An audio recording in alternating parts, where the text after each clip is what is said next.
Hello my dear friends, you're in the Military Summary channel, and in this video we're going to discuss the most important events that took place during the previous 12 hours. We have a lot of very interesting updates, so let's start.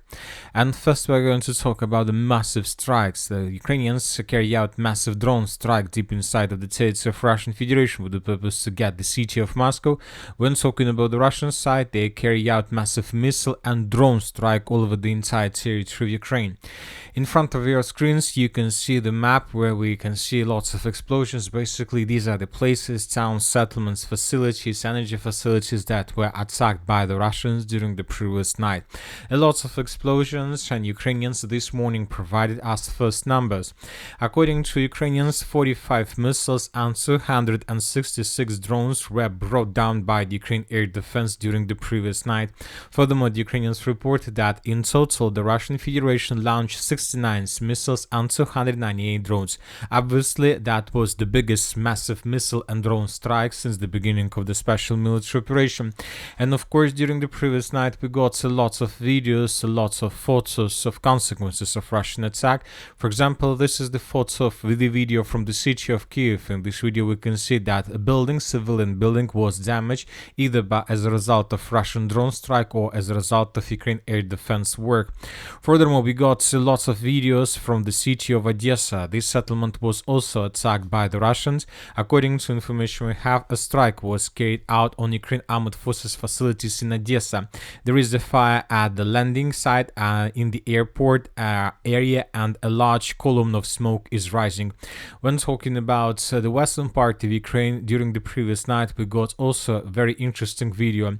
An industrial facility in Ternopil was hit by a missile strike. The target was attacked by a Caliber cruise missile, after which a fire broke out there.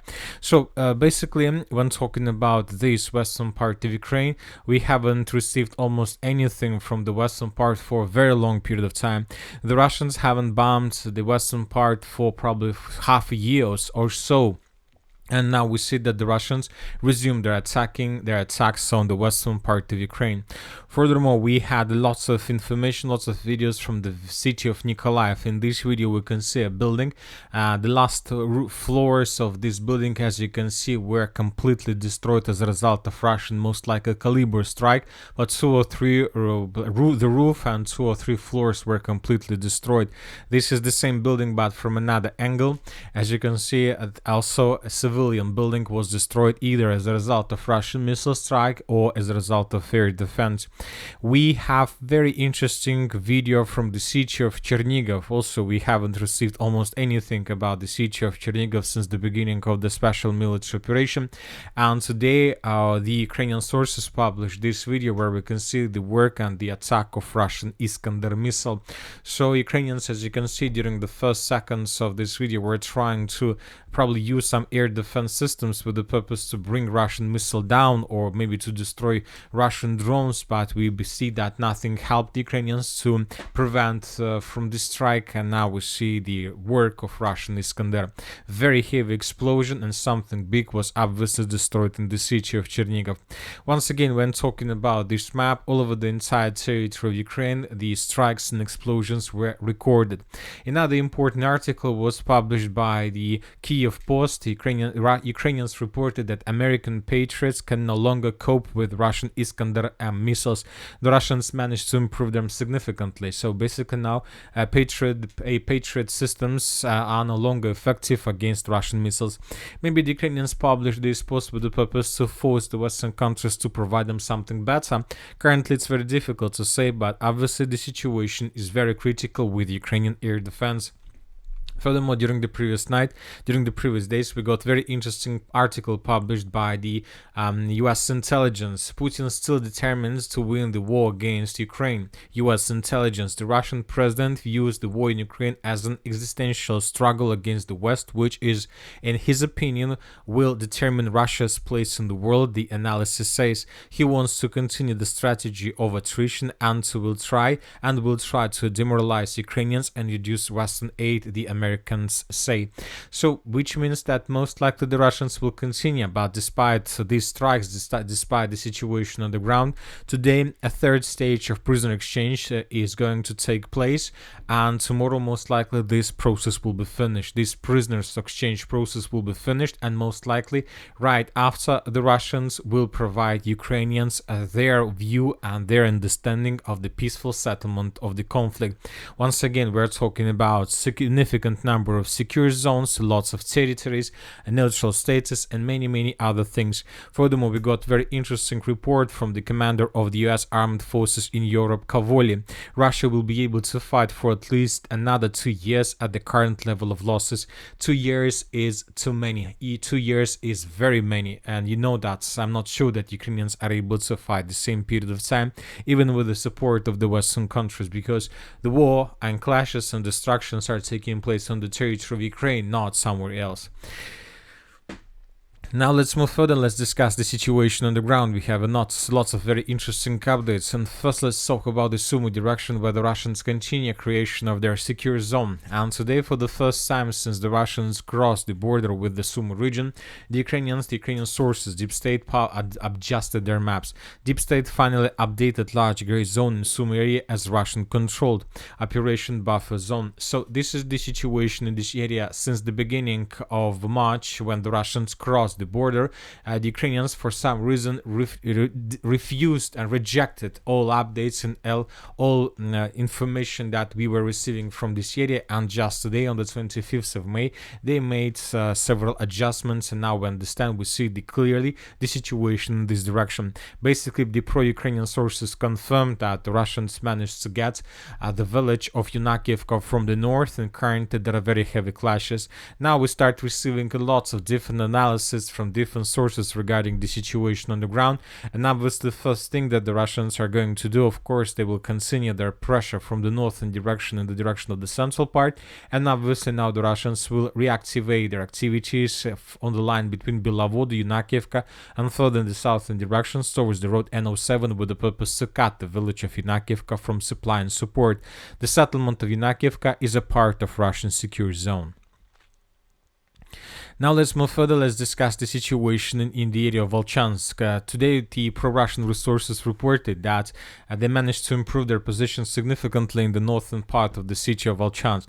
This was stated by the Group of Forces Center. They reported that they're about to finish the battle for the northern part, which means that most likely in the very near future the Russians will try to cross the river of Volcha and to continue offensive operation further in the northeastern part of the Kharkiv region.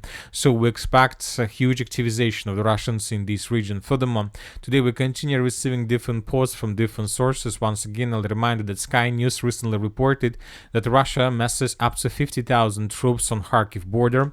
After Russian forces pushed Ukrainian troops out of the Kursk region, the remaining units of up to 50,000 troops have massed near the border with Kharkiv, Ukraine's second large city.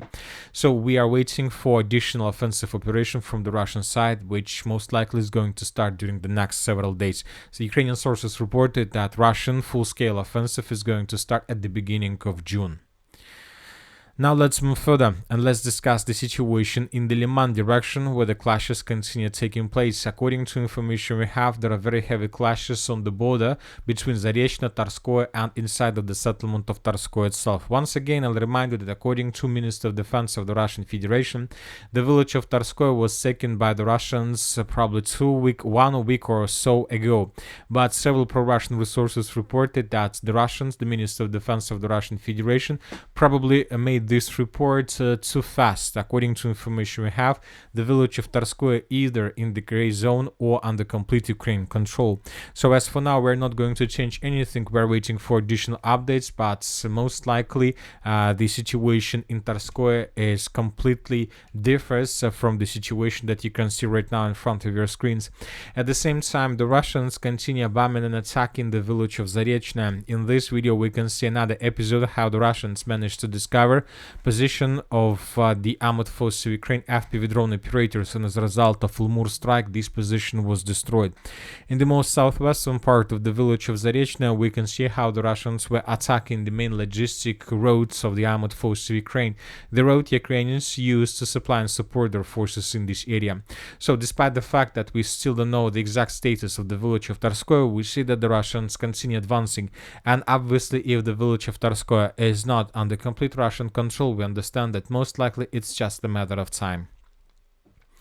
Now let's move further and let's discuss the situation, probably the most interesting area. We are going to talk about the Kliban-Byksky pocket and the situation along N32 Road. As you can see, the map has been adjusted, and the map has been adjusted significantly. So this is the map that you can see right now in front of your screens, is the situation by the beginning of the 25th of May of 2025.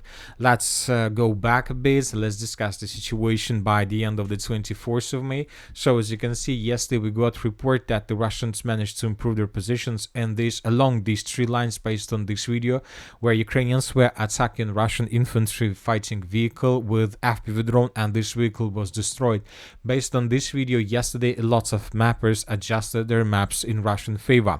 So now we got another day, the beginning of the 25th, and let's compare the changes. So once again, the Russians improved their positions significantly.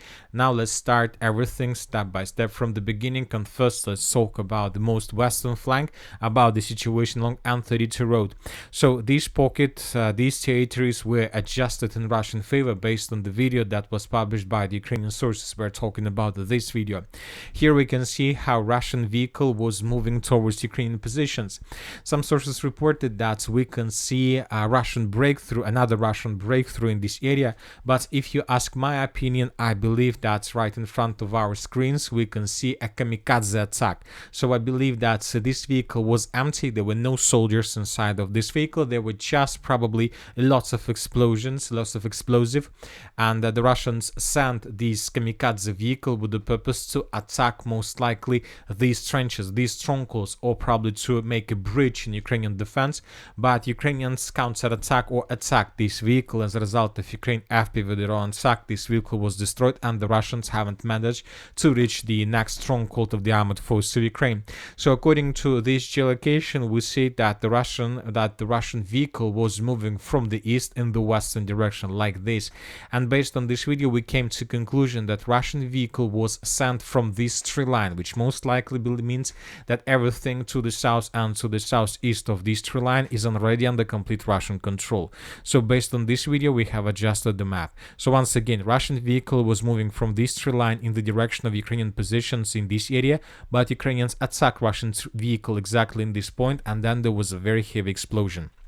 Furthermore, several mappers adjusted their maps as well, but as you can see, different mappers have different understanding of how exactly the Russians managed to get there. Some sources, like neutral sources, reported that the Russians were attacking from the southern direction with the vehicle. So as for now, probably it doesn't matter, because according to information we have, the territories to the south of this dense network of the fortifications also under complete Russian control. But the only problem is that, for example, when talking about the southern attack, from the south and the northern direction, there is one problem. We are talking about these anti-tank ditches. I'm not sure that a Russian vehicle with explosive were able to cross these anti-tank ditches. So that is why we believe that attack was carried out from the east. So this is the situation in this region. Obviously, huge progress, and based on this video, we can make a conclusion that the Russians began offensive operation in the direction of the village of Popov Yar, or at least in the direction of trenches and strongholds around this settlement. Furthermore, according to information we have, the Russians managed to take under complete control this complex, this stronghold, this one, between the villages of Novalenovka and, let's say, the village of Popov Yar. So based on the report of neutral mappers, we have adjusted the map in this area as well and colored this stronghold under complete Russian control. Now let's talk about the Kliban-Byksky pocket itself. We have lots of important changes. As you can see, we have lots of changes. This is the most important. Let's say about the village of Yablunovka. In this video, we can see how the Russians were attacking Ukrainian positions in the fields on their way to the village of Yablunovka. Lots of explosions, and after that, the Russians began assault operation. In this video, we can see how Russians were attacking Ukrainian vehicles, Ukrainian forces in this area along these three lines, and based on this video, we have adjusted exactly this part. So these three lines, let's say along these reserves on the way to the village of Yablunovka, were adjusted in Russian favor based on the video. Furthermore, this information later was confirmed by neutral mappers and by pro-Russian resources. And right before we started making this video, we got another video, very important video published by the Ukrainian sources, and this video still hasn't been uploaded, but there was a video where we could see lots of FPV drone attacks on Russian positions in the area of the village of Romanovka, in the most northern part and the most northwestern part, basically along this tree line. And we had the video how Ukrainians were attacking Russians in the central part of the city of Zarya. So based on this video, we came to conclusion that the Russians most likely managed to secure the village of Romanovka completely, and now the Russians are trying to enter the next true line to move further in the northern direction with the purpose to cut N20 in multiple places, and the Russians most likely managed to enter the village of Zarya from the west and to enter the central part using these true lines, and the Russians most likely managed to enter the same village from the south from this company stronghold. So as we can see based on this video that was published today by Ukrainian sources, the Russians are about to finish the battle for this territory. Currently the distance between the edge positions of the Russian forces from the western flank and the eastern flank is already less than 3 kilometers, around 3 kilometers, which is obviously nothing for Russian FPV drones and Russian complete control over this territory. So based on this video, we can make a conclusion that most likely Ukrainian forces that are currently located inside of this pocket in the most southern part of the Kliban-Byksky pocket were caught and cornered by the Russians without any chances for evacuation. So the battle for the pocket has been finished today. Most likely Ukrainians will show some resistance. We believe that several groups, those Ukrainians who believe that they are able to escape this encirclement, will try to break through and to move further in the northern direction with the purpose to stabilize the situation around Alexandra, Kalinova and Yablunovka. So that is why during the next hours there are still going to be clashes, but this is going to be something like attempts from the Ukrainian side to escape this cauldron. And then most likely during the next day we will color the entire southern pocket. We believe that the Minister of Defense of the Russian Federation during the upcoming 72 hours will report about control over some villages from this area. So once again the battle for this pocket has been finished. The Russians managed to take this territory under complete control. The Russians managed to maintain the line, and now they're going to move further. They will try to attack Novospaska, Sherbinovka, Katerinovka, Alexandra Kalinova, and they will try to answer Yablunovka from the west as well. And that's it for today. Military Summary channel reminds we condemn any violence in the world. Thank you for watching. Subscribe to my channel, put your likes, join my Patreon, and have a good day. Bye bye.